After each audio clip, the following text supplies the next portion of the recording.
what was missing was, a clear, technical direction. And I think that I'd always been a fan of Adrian and his cars, going way back to Leighton House times in the late 1980s. And Adrian was, the very best that's ever been in Formula One. It was a question of, how could we entice, how could we attract Adrian to join, the Red Bull team? And that's where David Coulthard came into play, who was our driver at the time, and had obviously worked with Adrian for many years at both Williams and McLaren.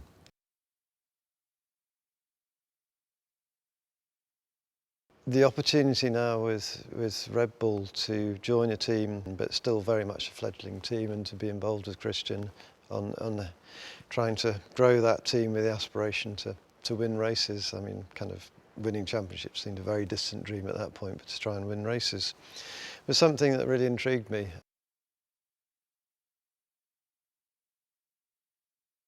Sebastian worked incredibly hard.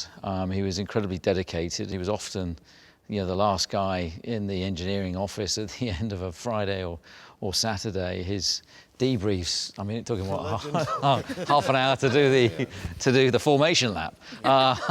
He was very methodical in his approach, and he drove himself hard. And if he made a mistake, then he would want to understand how he made that mistake, what he could do better, and he very rarely made the same mistake twice. So I think that dedication, and that played through into the team as well. So then the team were often prepared to put in that extra mile because they saw his work and commitment that he was prepared to put in. And that dedication helped us from an engineering side to make the car better.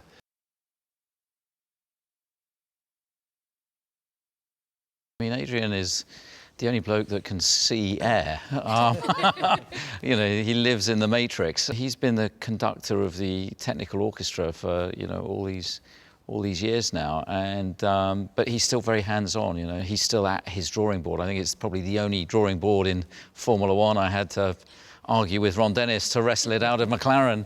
Obviously highs and lows during all these years, but it's always been fun. It's always been about the racing, and we've always had great support from the group and from Dietrich, from Helmut, and that's enabled us to go about our jobs and just focus on being the best race team that we can be.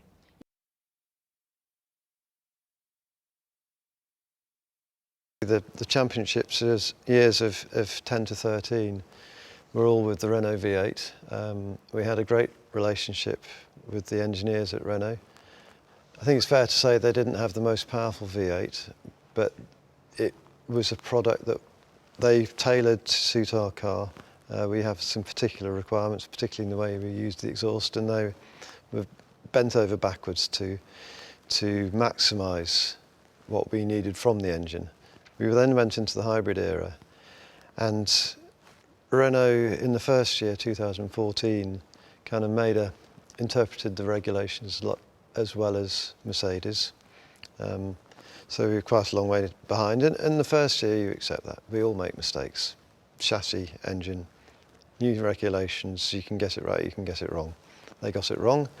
When the engine at the start of 15 seemed, if anything, actually worse than the 14 engine, that was a pretty disillusioning moment. You then realise that in your foreseeable future, if you do a spectacular job, you might snatch the odd win here or there, but you're never going to win a championship. So that was a reset, which I think we all had to come to terms with, particularly after that period of kind of dominating the second half of 2009 and then subsequent 4 championships, that this was not going to be our reality for the foreseeable future. Well, you learn that where your strengths are, where your weaknesses are, and as Adrian says, during that period it was tough because we come off the back of 4 dominant championships, and suddenly this barren period, and another team was just light years ahead of everybody. And the most important thing was keeping the team together, focusing on the things that we could control, that we could influence, and bit by bit we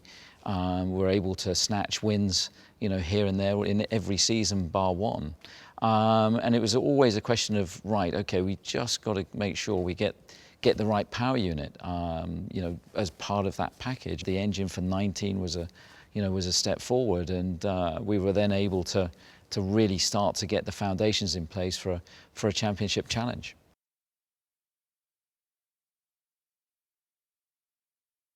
Statistically, obviously, RB18 has been our best car.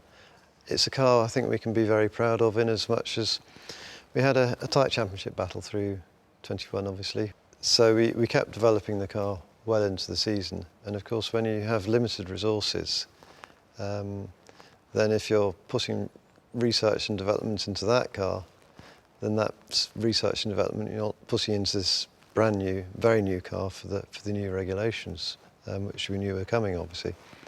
So it's a difficult balancing act, but we focused on trying to get the fundamentals right, trying to get the package in the way that would, including suspension, front and rear suspension, the layout of the monocoque, the layout of the radiators and so forth, so that we would have a package that hopefully, even if it didn't start out as the quickest car, we could develop through the season. In the pre-season testing, we were a little bit worried before we got there. So we'd already done a little bit of research and knew roughly what we needed to do to improve it. So that when we put the race one package on in Bahrain just before the race, then that catapulted us from definitely behind Ferrari to broadly level, let's say.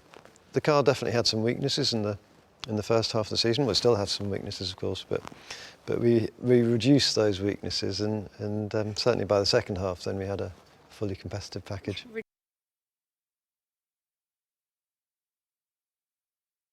Well, it was a very tough year, and when you look at the statistics, it looks like we totally, dominated. The first half of the season, Ferrari, they had their chances. They had probably a quicker package, but Max was outstanding throughout the year, but particularly in that first half.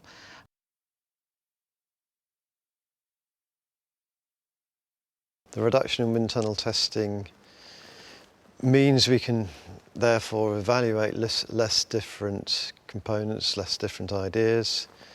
If we're really smart and always put on the right things on the model, then of course it doesn't make much difference. Ferrari won't be resting on, they will be kind of sorting out where their weak areas. They had a couple of reliability problems. They obviously made a couple of pit wall mistakes, so they'll be right back. And then, of course, you obviously saw Mercedes starting with a car that was quite a long way off the pace, and evolving it to the point they won the last race but won. So we know they will be right there. So it's going to be a tough year for sure.